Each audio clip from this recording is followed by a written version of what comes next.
Hello everyone, very good morning to all of you.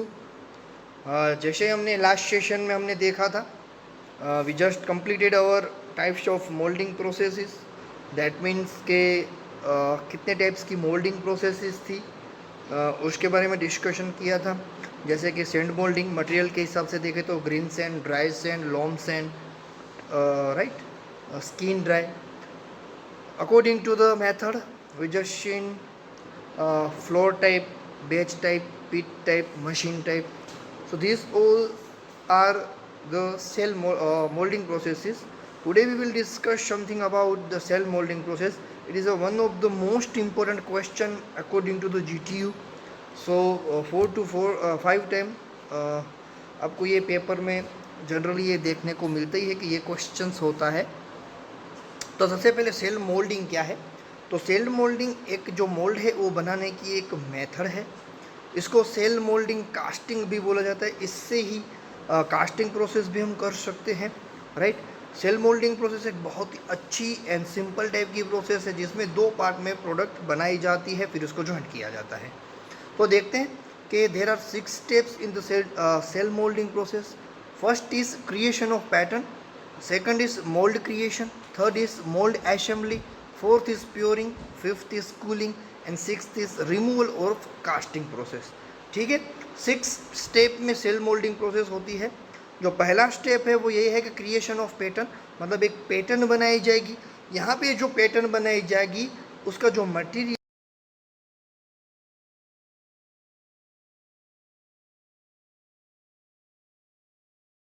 Casting का जो product मुझे बनानी है उसकी जो मैं पैटर्न बनाऊंगा, it is made by the metal की मटेरियल की ये एक पैटर्न बनाई जाएगी। उस पैटर्न के बन जाने के बाद हम मोल्ड को बनाएंगे, मतलब जैसे ही हमारी पैटर्न है उसको मोल्ड के अंदर रखेंगे और मोल्ड जैसा क्रिएशन होगा। फिर इस मोल्ड को, जैसे मैंने बोला कि 2 पार्ट में मोल्ड बनेंगे, एक हाफ पार्ट यहाँ पे, एक हाफ पार्ट यहाँ पे, उन दोनों को जॉइंट करेंगे तो हमारा प्रोडक्ट की फुल प्रोडक्ट बन जाएगा। फिर उसके अंदर प्योरिंग करेंगे, मेटल को पिघलाएंगे, पिघले हुए मटेरियल को प्योर करेंगे। फिर मटेरियल के अंदर लिक्विड चला गया है, खड्डे के अंदर, कैविटी के अंदर, मोल्ड के अंदर लिक्विड चला गया है। अब उसको हम सॉलिडिफाई होने देंगे, मतलब कूलिंग होने देंगे। तो 5 स्टेप मेरा हो जाएगा कूलिंग प्रोसेस। कूलिंग हो जाने के बाद मुझे मोल्ड में से वो प्रोडक्ट को निकालना है, मतलब रिमूवल ऑफ कास्टिंग, मतलब जो प्रोडक्ट बन चुका है उसको मोल्ड से अलग करना है और निकाल देना है। ठीक है, तो ये बेसिक 6 स्टेप हैं of shell moulding processes. Diagram से के थ्रू अगर हम देखें तो आप देख सकते हो यहाँ पे जो हमने बोला था 6 स्टेप हैं यहाँ पे। तो यहाँ पे जो फर्स्ट स्टेप आप देख रहे हो, हमको सबसे पहले क्या करना, एक डंप बॉक्स लेना है। ठीक है, आप देख सकते हो ये एक डंप बॉक्स लिया है। इस बॉक्स के अंदर हमने सैंड है विथ रेजिन बाइंडर, मतलब one type of mixture, sand and resin binder का एक मिक्सचर लिया है, उसको इसके अंदर हमने डाल दिया है। फिर ये जो ब्लू कलर की डैश वाली देख रहे हो, दैट मीन्स ये जो ब्लू है क्रॉस सेक्शनल पार्ट, ये हमारी पैटर्न है, मतलब हमारे पैटर्न का हाफ हिस्सा है, हाफ हिस्सा बनेगा, आधा हिस्सा जो हम बोलते हैं पैटर्न का, तो हमने ये बनाया।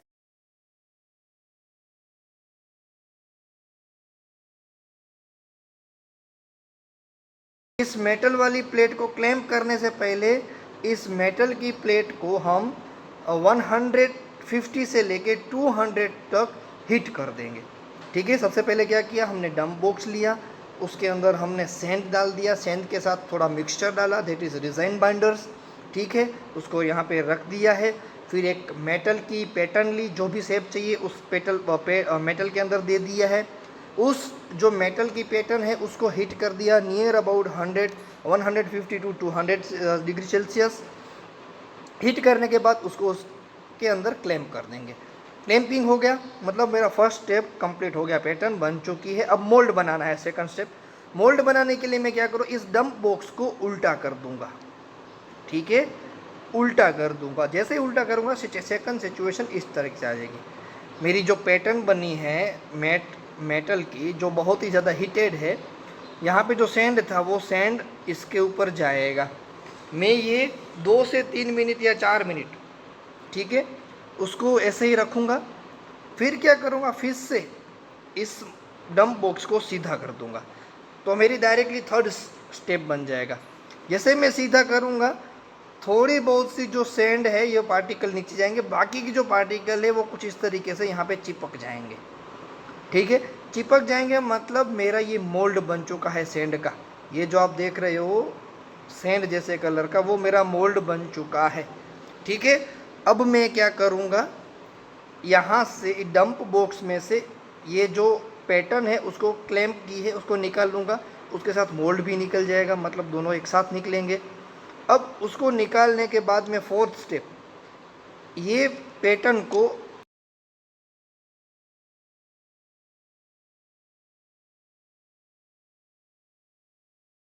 मोल्ड पक्का बन जाएगा। अब इस पैटर्न में से मोल्ड को अलग कर लूँगा, तो ये पैटर्न अलग हो गई, ये मोल्ड मेरा बन गया, तो ये हाफ हिस्सा बन गया। उसी तरीके से फिर से फर्स्ट स्टेप से लेके फोर्थ स्टेप तक दूसरा जो हिस्सा है इसका वो बना लूँगा, तो मतलब 1 एंड 2 पोर्शन उसको एक जगह यहाँ पे क्लैंप कर दूँगा। ये आधा हिस्सा इस साइड का, आधा हिस्सा इस साइड का। इस तरीके से मैंने दोनों पैटर्न बनाई, जिसको हम सेल बोलते हैं, सेल में पैटर्न बनाई है, इसलिए इसको सेल मोल्डिंग बोला जाता है। फिर इसके अंदर मैं क्या करूँगा, यहाँ से मेटल को पिघलाऊंगा और इसके अंदर डाल दूंगा। अब जैसे ही इसके अंदर डालूंगा उसको सॉलिडिफाई होने दूंगा, सॉलिडिफाई होने के बाद मेरी प्रोडक्ट कुछ इस तरीके की बन जाएगी। तो ये है सेल मोल्डिंग प्रोसेस। अब इसके स्टेप देख लेते हैं, स्टेप्स मतलब जो मैंने बोले थे वो 6 स्टेप है, तो हम क्या क्या लिख सकते हैं अंदर। तो सबसे पहला जो स्टेप है पैटर्न मेकिंग। ठीक है, तो पैटर्न मेकिंग में क्या होता है, क्रिएशन ऑफ पैटर्न, मतलब a 2-piece metal pattern is generally made up of iron और steel is made in the desired pattern to be used for the process.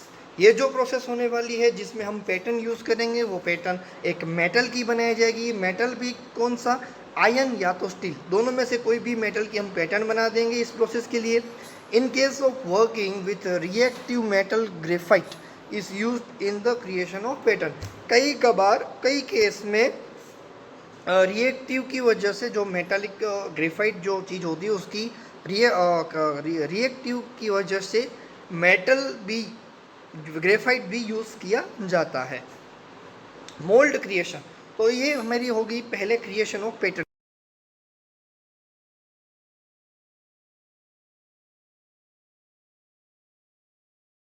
370 degree Celsius.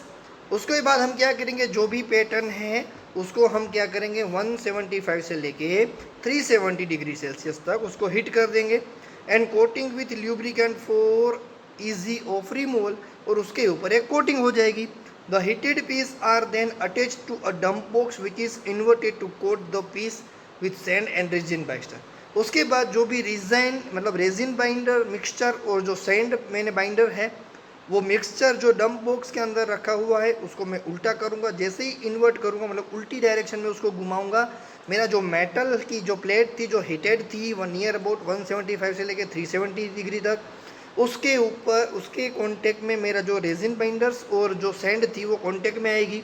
The pattern gets partially cured due to the heat and is then injected for the further process. उसके बाद जो मेरी जो sand थी जो resign binder था वो मेरे हीटेड जो पैटर्न थी उसके ऊपर चिपक जाएगा, फिर उसको आगे प्रोसेस के लिए छोड़ दिया जाएगा। फिर मोल्ड असेंबली, जैसे हमने पहला सेल बना लिया फिर दूसरा सेल बनाएंगे, उन दोनों को ज्वाइंट कर देंगे। The two shell halves are now joint together to create a shell single mould. एक सेल जो मैंने बनाया था वैसा ही सारी प्रोसेस करके मैं दूसरा सेल बनाऊंगा, उस दूसरे जो सेल है उसको मैं ज्वाइंट करूंगा टुगेदर और एक सिंगल मोल्ड बना लूँगा।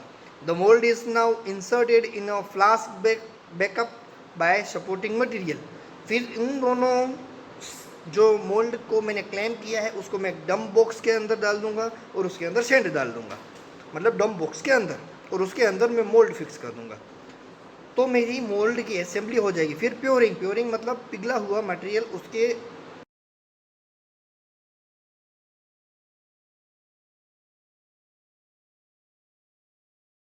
लेवल। अब जब तक वो जो केविटी या जो मोल्ड मैंने बनाया है, खड्डा मैंने बनाया, वो जब तक भर नहीं जाता तब तक मैं मेल्टिंग मेटल को उसके अंदर डाल दूंगा और उस लेवल तक भर दूंगा। फिर उसके बाद कूलिंग प्रोसेस होने दूंगा। The fill up mould is then left और cool down so that the filled liquid metal can take the desired shape of the mold। उसके बाद मैं क्या करूँगा, कूलिंग प्रोसेस होने दूंगा, मतलब जो मेरा मेल्टिंग मेटल अंदर गया हुआ है उसको सॉलिडिफाई होने दूंगा। अब जैसे ही सॉलिडिफाई होगा, मेरा जो डिजायर्ड शेप मोल्ड के अंदर दिया गया था वही सॉलिड पीस बन जाएगा। Removal of casting, next step, the completely cooled metal which has now taken the desired shape is then removed from the cast. फिर जो मेरा जो शेप, मेरे को एक्चुअली जो शेप चाहिए था, जो शेप की मैंने पैटर्न बनाई थी, वही शेप का मोल्ड बना और उस मोल्ड से मेरी जो प्रोडक्ट है वो भी बन चुकी है। अब उसको क्या करूँगा, मोल्ड से अलग कर दूंगा और मेरा जो फाइनल प्रोडक्ट है उसको निकाल लूँगा with the help of removal of casting. उसके बाद एप्लीकेशन, कहाँ पे ये सेल मोल्डिंग प्रोसेस यूज़ होती है।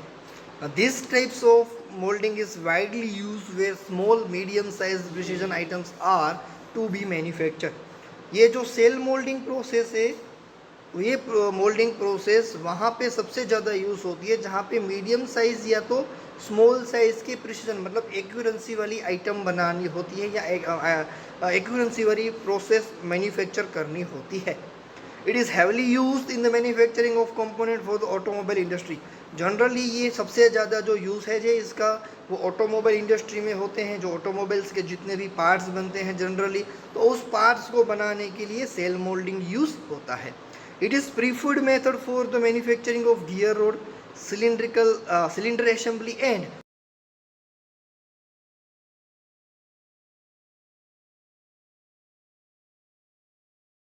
से वो 2 या 3 जो ऑटोमोबाइल के वेरियस पार्ट है उसको बनाने के लिए यूज़ होता है, जिसमें प्रीफर है मेथड गियर रोड बनाने के लिए, सिलेंडर की असेंबली करने के लिए, और जो कनेक्टिंग रोड्स बनते हैं ऑटोमोबाइल के, वो सारे ही प्रोडक्ट बनाने के लिए सेल मोल्डिंग प्रोसेस हम यूज़ करते हैं, राइट।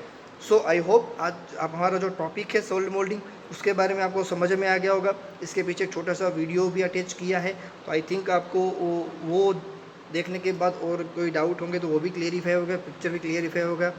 फिर भी कोई क्वेश्चन या डाउट होता है तो बिंदास पूछ लेना। सो आज का जो हमारा टास्क है वो यही है, explain shell moulding process with neat sketch, right. Explain shell moulding process with neat sketch. So I hope आपको समझ में आ गया होगा। फिर भी कोई क्वेश्चन, कोई डाउट, कोई क्वेरी हो तो बिंदास पूछ लेना। Stay home, stay safe, thank you so much.